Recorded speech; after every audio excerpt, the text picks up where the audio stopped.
Hello, everyone, and welcome to another We Have a Cave Troll stream.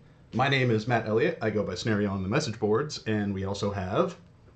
Alan Mackey and I go by Orion on the message boards and our newly opened Discord. So the Discord has been wild, seeing how Crazy.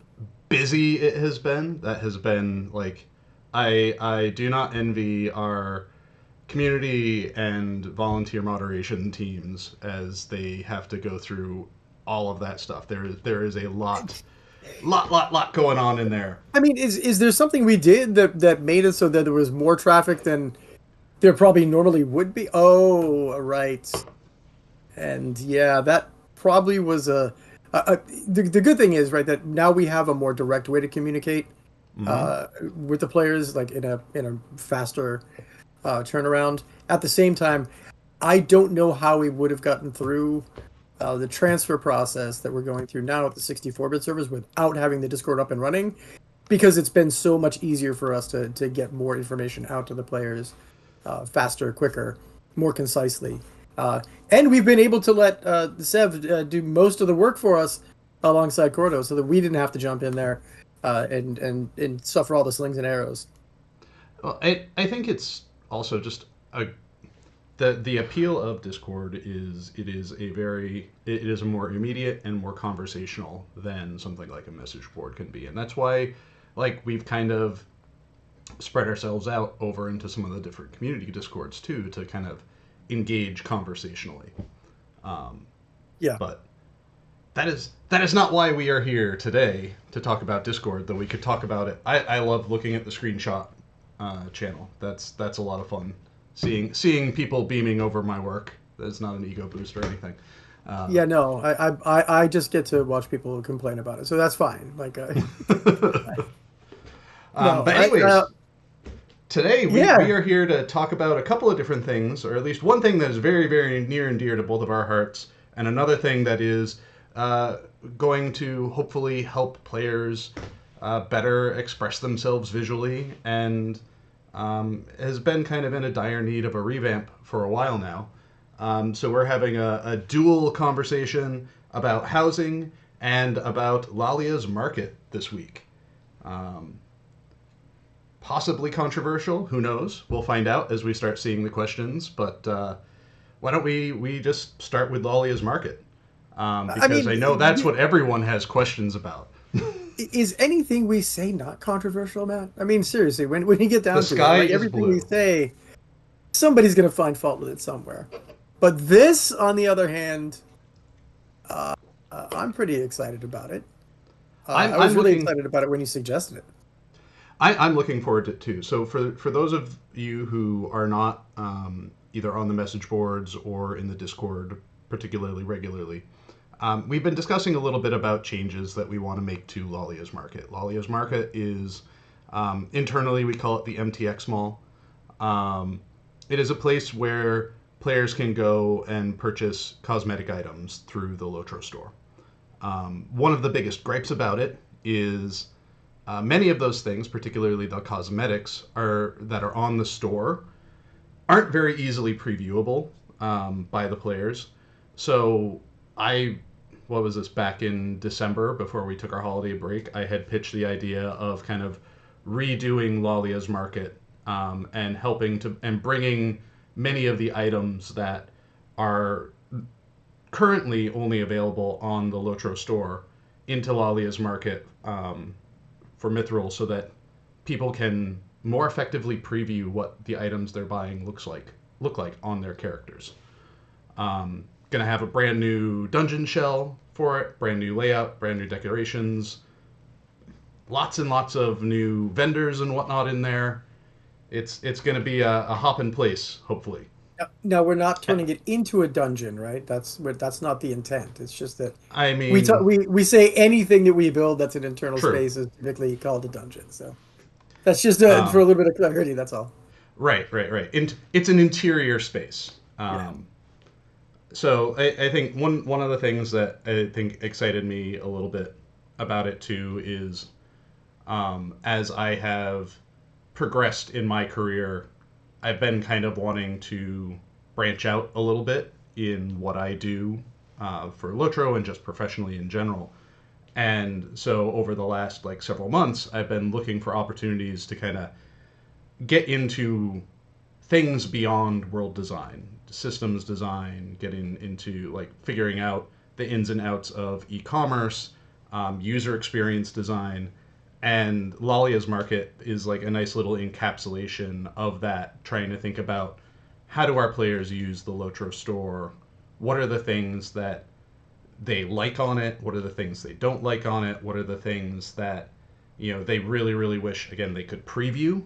And where do we have gaps in what we're offering that can help better improve the user experience for players when they're trying to interact with those things?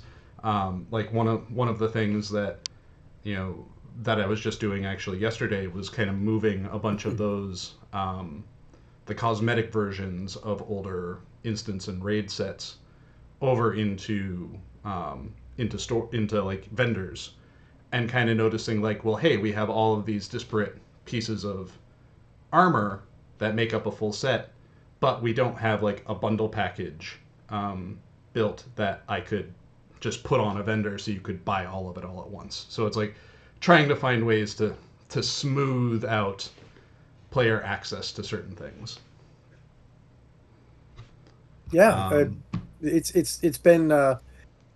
it's been interesting having those conversations back and forth. And in the initial meeting where we went over the changes that you wanted to make to the space, I think was telling that you'd put a lot of thought into it, and it was pretty clear that this was like a passion project of yours. So it's been exciting that we have an opportunity to get this in without really impacting anything else, and making a better experience overall for the players by almost like coordinating what each of the different stalls and locations inside of Lollies is really going to offer to them mhm. in a manner more consistent with when you go into a traditional shopping experience, right? Yep. Yeah, the vendors don't have names right now. I mean, I think in general we've kind of, as the game has gone on, we've skewed away from giving individual vendors names in case we want to like reuse them and whatnot. Sometimes like Wenda Craneville still kind of like bothers me that we have like 40 different copies of her all over the world. But um, I think trying to like look at what we're offering, trying to see how we can smooth out the process of getting it into players' hands, because there is also like just in the concept of in user experience, like the more clicks it takes for someone to get somewhere in your UI, the more likely you are to lose them in the process. And I think that was kind of the core that I was thinking about with Lalia's market was like where are people potentially falling off that might be interested in engaging with this space, but then they have to like go to the store page and then have to think about like, oh, do I maybe need to buy more currency, like those sorts of things. Trying to just bring it into the world was really one of my main goals. I think you're achieving that, and without getting rid of the flavor, and in fact enhancing the flavor of the space, right? At the Mm-hmm. same time. And trying to make it feel more um, thorough, but not more cluttered. I think is another thing too, because we did an art as part of this. We kind of did an art review of the space as well, and we had artists come in and take a look at it. And a few of the artists, their reaction was like, "There's just too much physical stuff in the way for me to be able to see what I want, where I want to go." And so I think that was one of the things too when approaching kind of reconstructing the interior is like still maintaining interest in detail, but not having things like as nice as you can see here in the background, as nice as the little planter with the tree in it is, it does kind of get in the way of you wanting to go straight to where you want to go. Yeah. So talking about like where can we make changes to the layout of things to allow players to more easily get to where they want without feeling like they're bumping into stuff. And to Um, better display like yeah. the items that are available, which has always been one of the more difficult things that we've had inside of the game, just because we don't have a lot of the preview, certainly with anything that's in the store, Mhm. right? Being able to really preview a lot of the different things we want to, and show players what they're really going to be getting when they actually purchase something from the store. Which is this is a nice shift, I think, in that direction to provide more of that visibility into everything. And one of the things that honestly surprised me, because I polled the Palantir players on this a little bit as well. One of the things that surprised me is how many people use the Lalia market recall to get That was back the to first breathe. question. Did you not see it? I You're not know changing the port, are you? No, we're not changing the the port. the But the the teleport will still exist. The skill will still exist. It will redirect to the destination of the new interior because they're not going to be in the same place. But the exits will still take you out to where you're normally used to going. So for all intents and purposes, you're still going to be where you would expect to be if you use the recall. It's just going to be a fresh new interior space. yeah, Lalia's Market Raid, I'm seeing in there, in which she yeah, walks haphazardly through the mall being chased by whites. you got to find her cloak. It's somewhere in the mall. We don't know where though. So Thanadir says, so this is just going to be for current store stuff more so than new cosmetics. So uh, phase one, and depending on how much free time I have, based between working on this, working on some summer stuff that I don't think we've talked about yet, and then working on the expansion pack landscapes for the fall. Um, phase one for this is basically just translating what currently exists into the market in the Lalia's market into the new space and bringing the existing cosmetics and whatnot into that space. Time permitted, I know there's been requests for more cosmetic pets being featured, and getting the legendary, the now no longer accessible legendary item weapon Mhm. appearances Appearances, available. yeah. Um, That was that and was then that was a after good. that, future stuff. I think this setup allows us to more easily add additional things and make it so that people can preview them. So we'll see how all of this does. I mean, you're also bearing a little bit of the lead here too, right? You haven't touched on one of the bigger changes that we're pushing into Lalia's market, Well, and I know that. I wasn't gonna talk about that until we were ready to talk about part Oh, two of this okay, all right. conversation. Well, but that is part of what the lead really is here, right? Is that we are leading into something else. And there was a question about mounts and bumping up their health to 250, which I kind of want to touch on. And this is one of those times when Matt and I share a wink between us and say, there's stuff a brewing, but there's no timeline for us to talk about that right now. Um, It's Matt sort and of I have been. funny, like thinking about that, how like it seems like often you and I will start drafting specs on things that are very, very related Yeah, yep. unintentionally. Like I'm off doing my own thing and I'm like, oh hey, this needs to change. Here's my idea on paper. And I'll be like, hey, took a look at this. And he's like, and Alan's just like, oh yeah, I wrote something like that Here's my yesterday spec. too. Yeah, So, yeah, yeah. I mean, it is. I mean, when you've been doing this long enough, and you listen to the player base and you see what the player base is requesting, and you're playing the game alongside them, you kind of figure out like what it is that's really necessary or should be adjusted in order to make things better and just a better quality of life for the players. So yeah, mhm. I'm not surprised that we often come up with the similar ideas. Plus, we both kind of play the game the same way, right? Even though uh, we don't get to play it in the same manner that we probably did at launch because, well, we're older and we've got families, and that takes Mhm. a lot of time away. My kid But always wants me to play the character that turns into the bear. That's there you all she go. knows.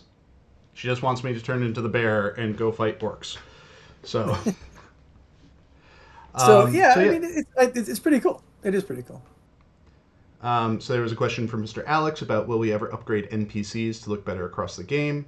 I think that's more of an art question. I wouldn't be It surprised is. if there's hunger for it, but I can't really speak to any plans on that front. I know the art team is really wanting to tackle player appearances. And Avatars. Yeah, avatars yeah, are first on the list. let's see. So yeah, if you're planning on adding mount-related items to Lalias, we'd consider adding something. So we covered that one. I'm catching up on chat. Sorry, y'all. Like a TARDIS, bigger on the inside. So that's actually something Very, that very true. so many of our interiors are. And some interior types can get away with it, like Hobbit's meals. We can get away with making those spaces as like weirdly extensively big as we want to. But like I feel like as I grow as a designer, the more overtly TARDIS-y something is, the more it like bothers me kind of.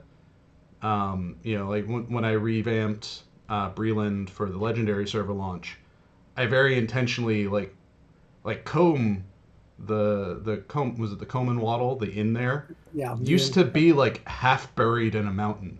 And I was like, I don't like this. This isn't how people build buildings. well, that's not true. If you're in Rohan, you kind of do, or you can. So like I was just like I'm fixing this. So I've personally been trying to TARDIS minimally as I've built new spaces.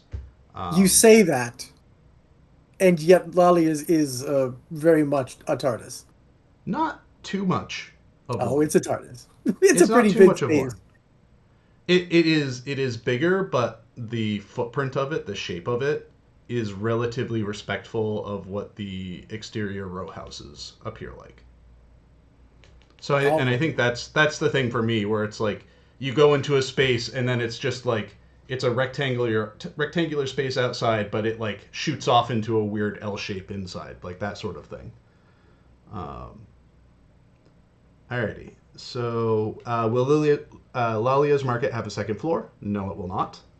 I'm trying to keep it as minimal as possible, so it's just one floor. Hopefully, that should cover all of our needs for now. But there is room for some expansion here and there if we need to. Um, will there be options to buy the raid cosmetics? I don't want to wait for random drops. I mean, I think that's a conversation Yeah, that I'm kind I'm of gonna kind of say overlaps with itemization design and whatnot, yeah, right? yeah. So I'm gonna say no, not certainly initially, mostly because uh, raid gear is. I can't go too far into this. I mean, we've got some changes coming to the way that armor sets will be presented to you as players as we move forward, and it's something that we've been working on for a while, and we're actually really happy we have it. We just missed the deadline to get it in for for the release of the Temple of Uchigbur, but we will have it for the expansion later this year. And I think that it will become more relevant as to why we don't make those cosmetics available. Uh, Certainly not immediately, but sometimes they won't be there at all. A lot of players who do the raids, especially raids at the top end, do so because they want the specific itemization pieces uh, just the items that are available. And one of the things that we're trying to do is make those a little more differentiated and clearer as to like the achievement part of that. So I that's mean, something you can look forward to for later in the year. I could see a world where we consider some of that sort of stuff after those instances are a certain age, Yeah, potentially. yeah, Because yeah. I mean that's sort of what we do right now. Like we've got, I think you can get the what is it, cosmetic Heligrod, cosmetic Mhm. Rift of, so some of those do exist. Um, but again, a lot of it is tied into itemization and incentivizing Yep, players to run those instances, right? Like we yep, get that not everyone wants to raid, but to some degree there has to be value for players that do want to run those space, run Yeah. those instances and whatnot.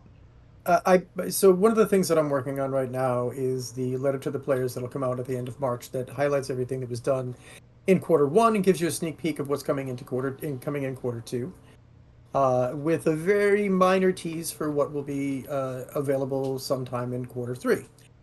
Uh, I will say that not in this letter to the players, but in the letter to the players that comes out uh, probably in at the end of June, we'll make some mention about the changes that we're actually going to be making to some of the itemization coming with the expansion pack, because there's enough of a significant there is a significant enough change that's coming uh, that we want you to learn about it early, rather than it being kind of a surprise toward the end. So I've seen a few questions about housing. So should we kind of start moving in that direction? Let's get to the lead. All right. So Lalia's Market, part of one of the things that we're introducing in there is we are introducing a housing decoration wing. There hasn't been one before. And as we were starting to do that, we were trying to think about the currencies used in housing and whatnot, and we're getting rid of writs. And instead, we're going to Slowly, introduce. slowly. Let's not, we're not just flushing them, right? We're going to Right. be removing them over time. Yeah. So, writs as a currency are something that players have pretty significant stockpiles of.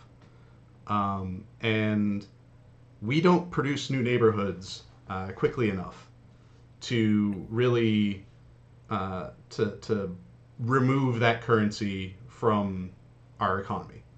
So one of the ideas that came along with this was having a new currency called homesteading coins, that have a lower value than a writ does, like in terms of what its cost is to purchase, that we can use to better use with other items. We can trade that item for decorations and whatnot, and it's a little bit easier to scale the amount that an item would cost with a different currency than the writs. Because right now, like if we have done this a little bit, there are a couple of vendors that you can purchase housing items for writs off of, and it's actually really hard to make sure what we are providing with that writ or with that writ exchange has enough value to it. So like Yeah. there's a vendor in Umbar Baharbel that you can purchase Umbari styled craft forges and whatnot. And it was really tricky finding the cost point for balancing the cost of those items, just because the value of a writ is so high in comparison to um, other currencies. Yeah. Introducing a new currency that has a lower general value allows us to better price things at the prices that they should be priced at without feeling like we're making something too expensive um, for players to buy. Yeah, and there's a couple of questions already in the chat, like why are we doing that? Why aren't we moving just to a mithril coin?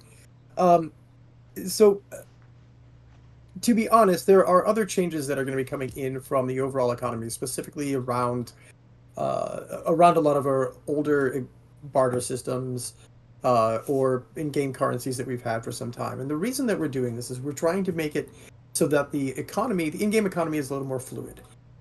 And there's more of that exchange that you're actually doing while playing the game to get things that are more pertinent or relevant to your character. And one of the things that we decided with this particular piece was to look at it and say, as Matt has outlined really well, we couldn't offer things to the players right now that wouldn't sometimes seem horribly overcosted or end up being undercosted, because there was just no fluidity or flexibility really in the currency itself, because a writ has a very set value to you as a player. So when Mm-hmm. you look at that, you are always saying this value is 25 mithril coins. Every time I look at this, I'm saying, is this worth spending the 25 mithril coins, or whatever the value you actually place on that? So you would have to sit down and make that decision. And what we're trying to do is make it so that there's more flexibility. There's more. There's a wider breadth of what this currency will do. So this means that we can cost these things more effectively and bring them to you at a lower cost overall, so you can get the things that you're really looking for, right? So it's a better way to do it, and that's a good point that Noldrick just put up there, right? About it's like a dollar versus $100 bill.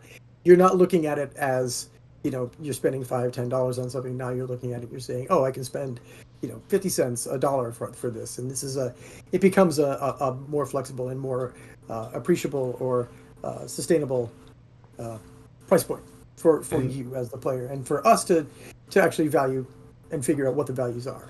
So we're not going and whole hog into this, right?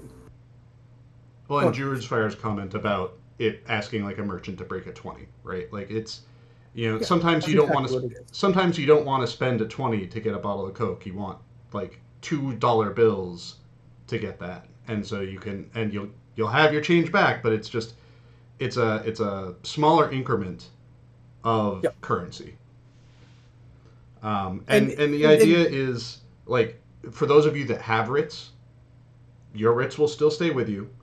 mhm. Um, the uses of writs is going to change over time as well, where instead of writs being what's used to buy houses, that will change over to homesteading coins. There will be ways that you can convert your writs into homesteading coins. So you're not losing out on what you already have. It's just what you already have is a 20, and you're going to be breaking it down into a bunch of ones instead. Yep. So And and there was the question about why not just make it straight up Mithril, mithril coins.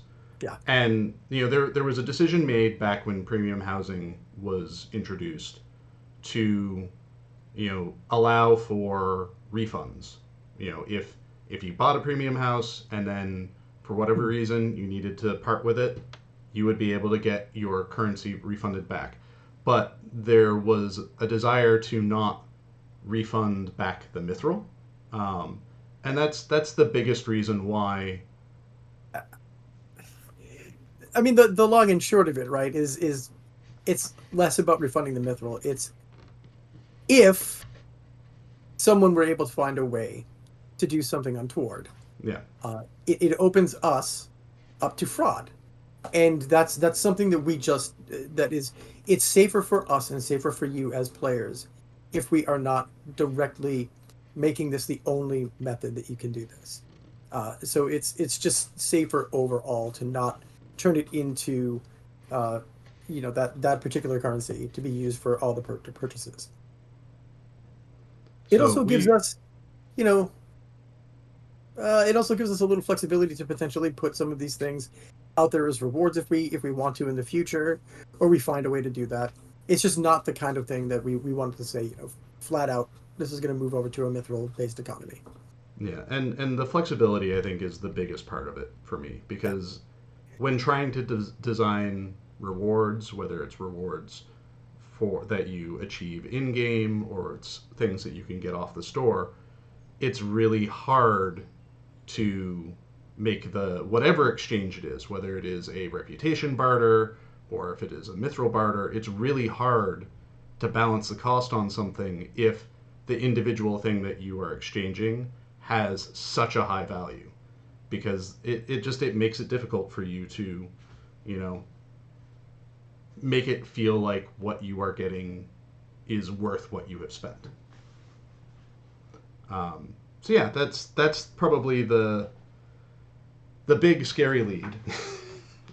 But hopefully, having this conversation about what our goals are and about not that it is going away, but it is changing will help changing. players kind of see a little bit behind the curtain and have a little bit of our thoughts behind like what these changes mean both for you as players and what they mean for us as designers and the flexibility that it hopefully is going to give all of us in the end of things.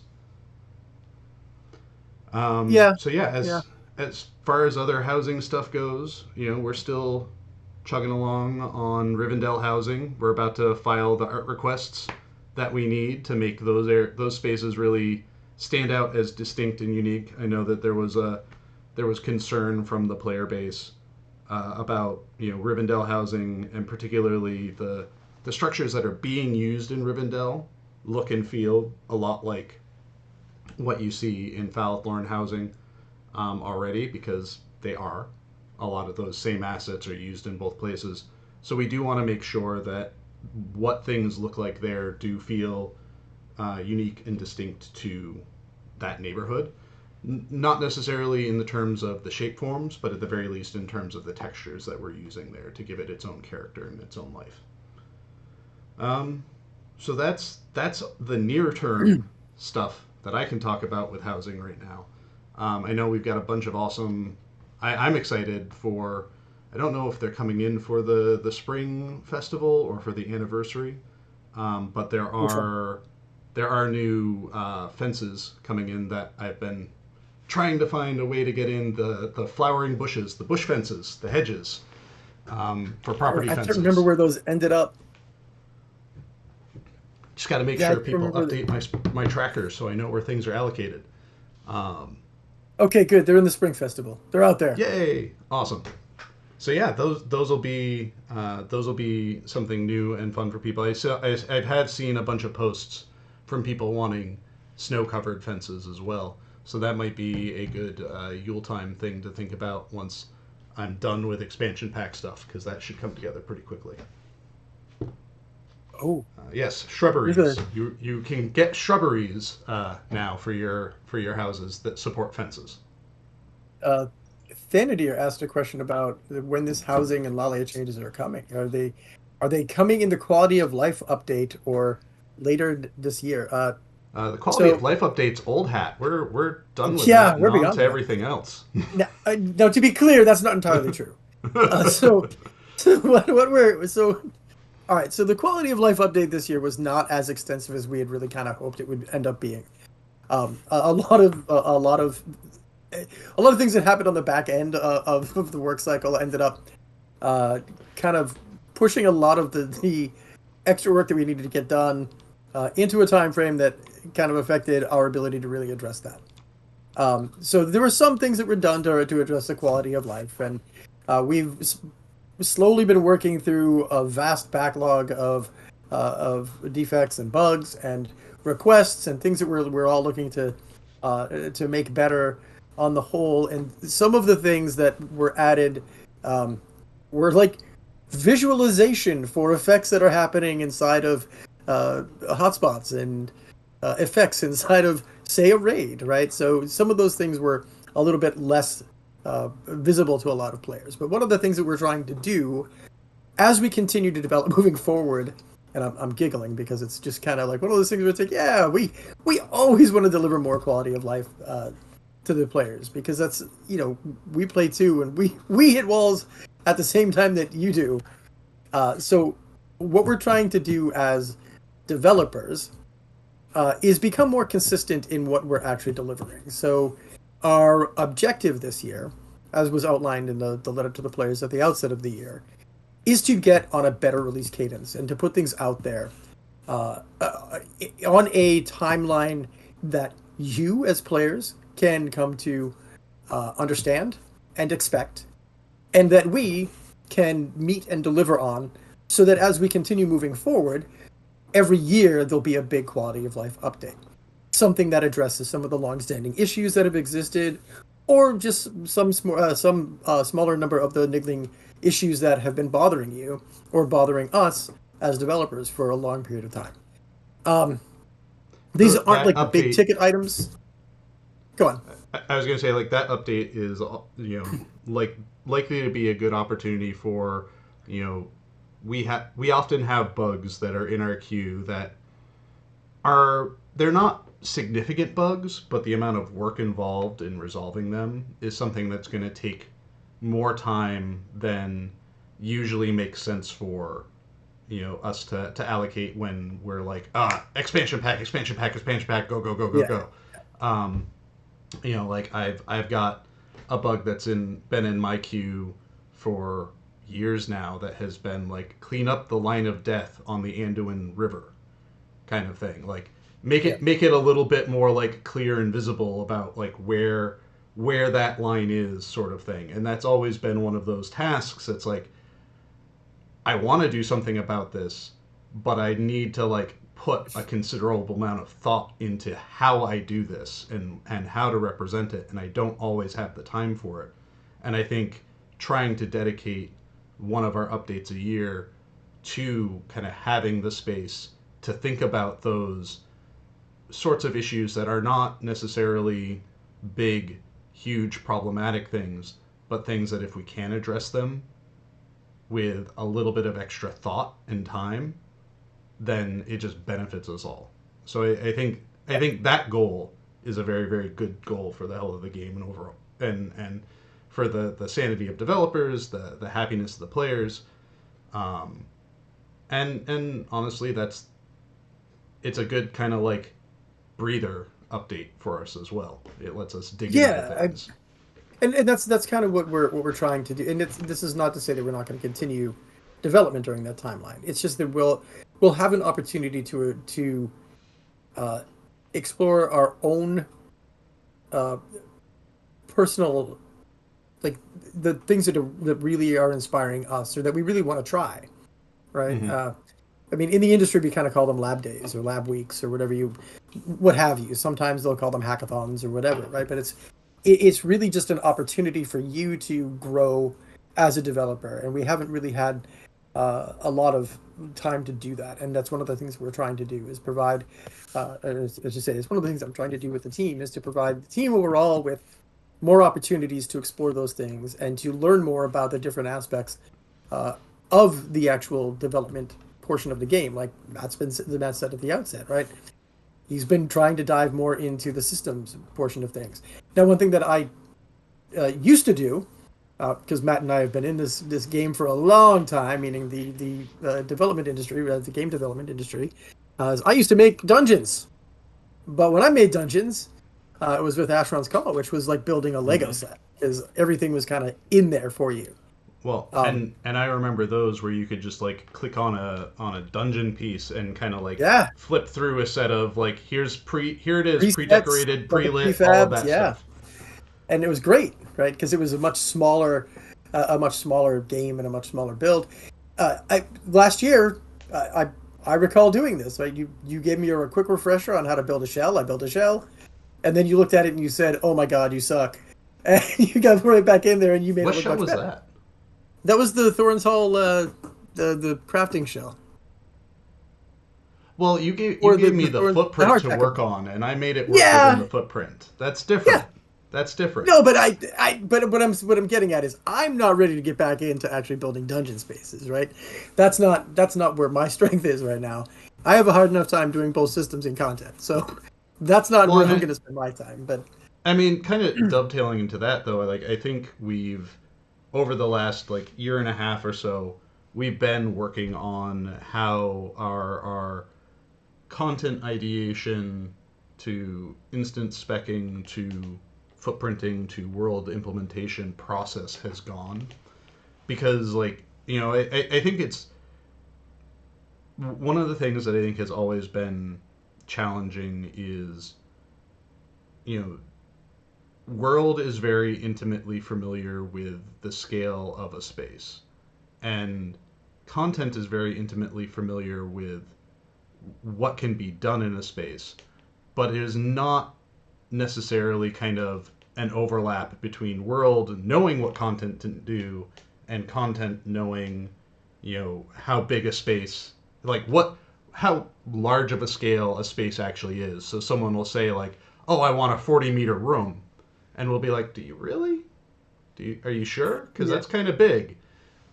And so we've been working a lot on trying to make sure that we're building with footprints in a way that designers can kind of jump in and immediately see like, oh yeah, it's too wide, it takes too much time to run across here, or you know world receiving a footprint layout and building it off of that, and then handing it back, and the content people being content being like, okay, yeah, we do need it bigger, we do need it smaller, and trying to just be more, kind of aware of what each other does and how we can build in the spaces to achieve both of our goals, world goals and content goals. Yep. Lot more cross pollination too, like where we're trying to we're trying to teach every member of the team as much as they really want to Mm-hmm. learn, right? So that we have more flexibility and we have more capability to kind of shift seamlessly between the different roles that we have. It's certainly something that I've been trying to help out with the content and systems team because there's a lot of crossover really that happens between the two. And we do have a couple of real specialists on the team in the different areas that they focus.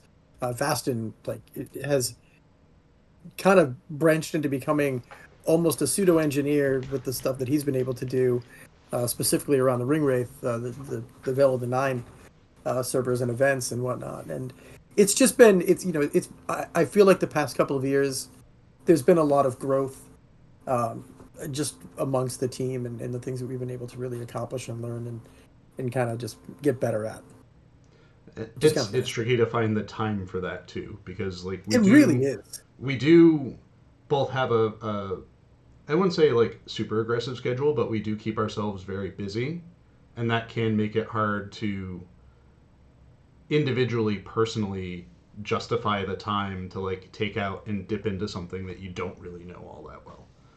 Because you're like, Yeah, should I spend a month learning this, or should I spend and have like a little itty bitty thing come out of it, or just continue what I know how to do for that month and have a whole region done, like those yeah, sorts of things. yeah, Like, yeah.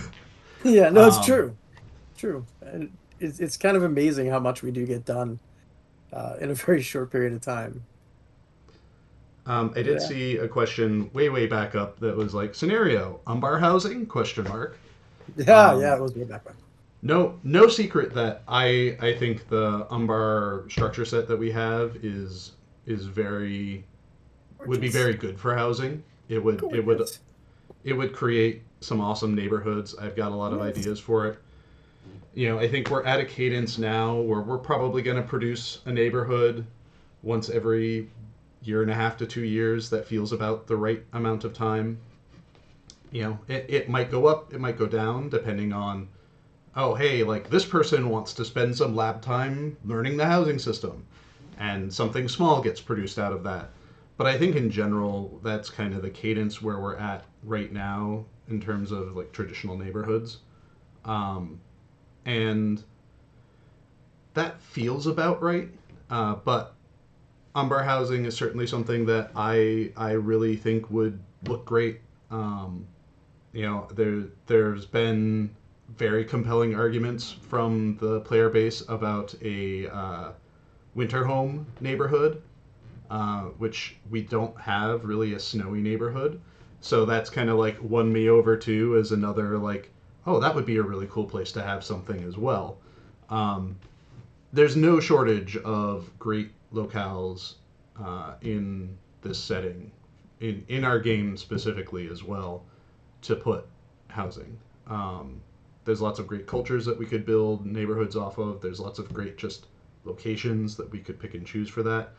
And Alan and I have a lot of ideas about how we can grow that system and change that system to really make it a varied experience, for people. Yeah. Yep. We got Yep. ideas, no Time. shortage. Time is the enemy of all of this, is really what it boils down to.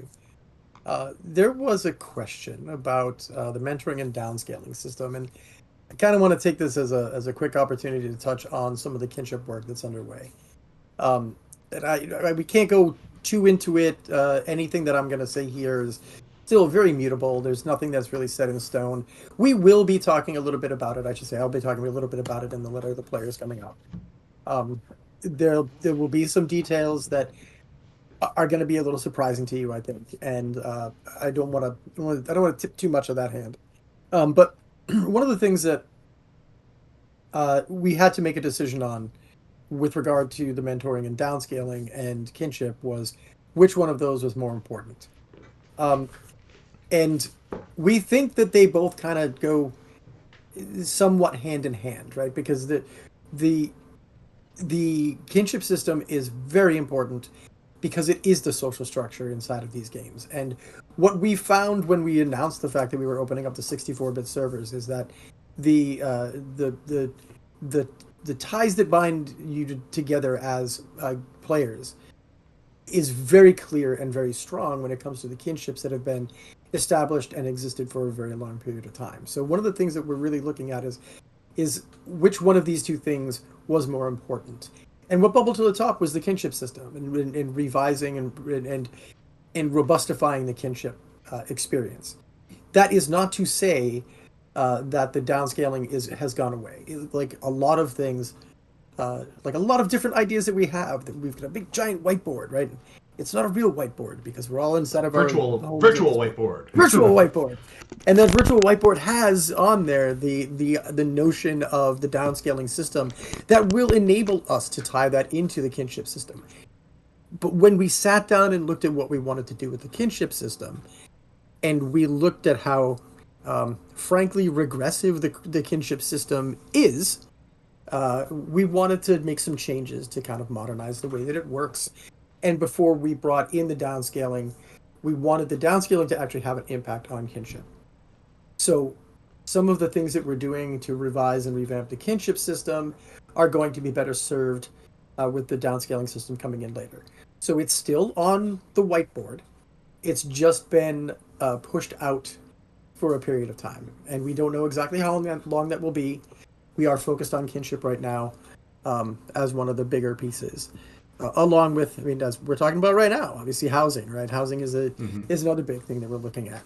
Um, so Well, we're and like you've talked about, there's just a lot of connection between those social systems, yeah, and yeah, that's good, but that's also daunting, right? Like, yeah, it really is. um, there was a question about any plans from Green Tea, any plans for housing without neighborhoods, similar to ESO's housing. Oh Um, man, I want to I talk so so much right now. Well, it is time for me to drop that Asheron's Call nugget and talk about how Asheron's Call back in the day had persistent landscape housing, and boy, did the land rush for that suck. Yeah. That was I am up at 3 a.m. when we think the houses are going to become available for sale. I have my mules with all of the trophies that I could possibly need. I have to scour the landscape for a house that just might have opened up to see what trophy it needs. Now I have to go back to my mule to get the trophy and hope I get back. So that's not a great experience. Not to say that if Lotro ever had persistent landscape housing, it would be the same experience. But I do think that uh, any housing that Lotro continues to offer is going to do so in an instanced capacity because it's just not a great experience to not even be able to buy a house if you want to buy a house. You may not be able to get the house that you specifically exactly want, but there are options available. And one of the challenges with persistent non-instanced housing is the inability to get it when you want it. Um, so yeah, there are certainly other ideas that we have as far as sizes of neighborhoods, and we've experimented Mhm. with that. I think in general the notion of a neighborhood is kind of integral to housing, but the number of houses within a neighborhood is very flexible. We have Mhm. the original neighborhoods that have 22 houses in each of them. I think it's like three different tiers plus the kinship houses. We have, the Rohan neighborhoods, which have 10 houses in each of them. our current plan for Rivendell is there's going to be or six houses in each neighborhood plus a kinship house. And then I have my test estate, which is usually always open when Bull Roar is open and whatnot, which has just one house in it. So, there's not necessarily a limit or restriction to the number of houses that can be in a neighborhood, but the thing that they all have in common is they are all instanced. Um, and so yeah, It looks Green like Key says I meant a single house yeah, with a garden in an instance that would be placed on landscape. So that is something that is feasible. Um, I think that kind of experience we would need to modify things like access to those spaces, because right now you can go up to the neighborhood gate for any neighborhood and go into any property that's there. If we were ever to produce something that was a single house neighborhood, or um, you know other types of neighborhood that I probably shouldn't mention right now, yeah, um, no, no. um, we would want ways for the owners of those properties to better control access into those spaces. So, Yeah, I mean uh, we've teased this for a long time. So the whole notion of individual homes in an instance is something that you know we both bandy about quite a lot. Um, it's just not something we can really dive into right now because it's not something that's really available to us, and we would need some more tech to be able to handle everything that would go into that. So it's one of those things that is just kind of like Fight Club. We don't talk about Fight Club right now. yeah, Um, it is exciting though. Like for me, housing has been something that I've been kind of carrying the torch for over the last several years. Before Alan came and then was running next to me with his torch as well for it. Um, and it was really something where we kind of had to work with what we had and try to make the most of what already existed. And I think there are opportunities for us over the next few years to start being able to bring in quality of life work, improvements and feature adjustments for housing. We don't have timetables for them, and I don't know that we can really talk too specifically about what those things are yet until we have timetables for them. But we're excited about the opportunity to start having work done with the housing system to yeah, help it grow in the directions that we want it to eventually grow towards. Housing has always been a system where each new edition kind of grows what our capabilities are, and we're kind of at a point now where we've grown as much as we can without broader support, and we're looking towards getting that broader support to grow the system beyond where we're at, and and that's yeah, that's it's exciting. happening, I'm right? I'm It's happening, and happy for that's really that. exciting. Yeah, I mean the fact that we are dedicating some of the time this year to making these adjustments and changes and frankly additions, Hmm. right, is a testament to the fact that one our continued drumbeat is starting to make the boat row in the direction that we kind of want it to go in, right?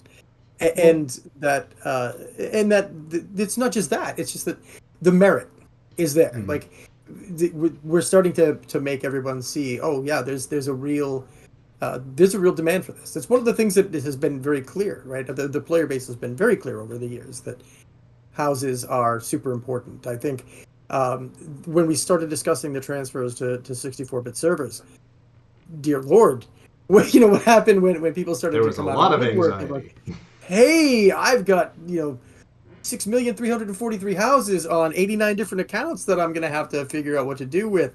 So it's one of those things where when you start to get confronted with the numbers, uh, you start to realize, oh yeah, this is something we probably should dedicate some more resourcing to. So we've been pushing for this. I mean, I've been back for 3 years. You've been back for what, 7 at this point? I just Something like had my that. seventh anniversary at Yeah. So SSG 2 weeks ago, 3 weeks ago, something like that. yeah, I think mine's coming up in like 2 weeks. So it's we've got we've been able to move that needle, and I think it's great. I think it's fantastic, and people are starting to see that. Yeah, there are some ideas around this that will expand and further set the system apart from what other games may have. And I think that's what you and I have really been striving for a very Hmm. long time, and we're getting closer, right? Like I've been saying this since I got back, because of our team size, because of what we face from uh, just from what we have to do in order to maintain what we're putting out on the regular. Uh, Everything that we do that is going to have a big impact on the game has to be done in incremental, small Hmm. changes that have large impacts. And while you as players might not realize this, one of those biggest changes was the introduction of the VIP or upgrade that we added into the Legacy of Morgoth uh, with the favored reputations. When you get the favored standing with your reputations, that was an adjustment that was made to the game that has further opened up some more back end changes that is enabling us to make some of the further changes that we're now making with the kinship updates, which are going to then feed into other longer term projects that both Matt and I have to further expand the game and to give more and more flexibility to us as developers and more experiences for you as the players. Like the game's turning 18 in April, and Lotro is a you know, beast of many hungers but one stomach. yeah. Wow, that's a really good way to put it. But we're really still expanding and growing and innovating on the game, I think. And it's I think it's a testament to the fact that we all love what we do. We know that our players love what we do. And you as our players are helping to enable us to do this, right? And that's something that we are always very grateful for and will continue to be grateful for, but it's also something that we feel like we have an obligation to continue to develop the game in a way that you are enjoying just as much as we are. And we know that there's a wide variety of player to the game. We know that there's a wide variety of desires, demands, needs, whatever, and we try to address everything that we can, whenever we can. So yeah, it's been.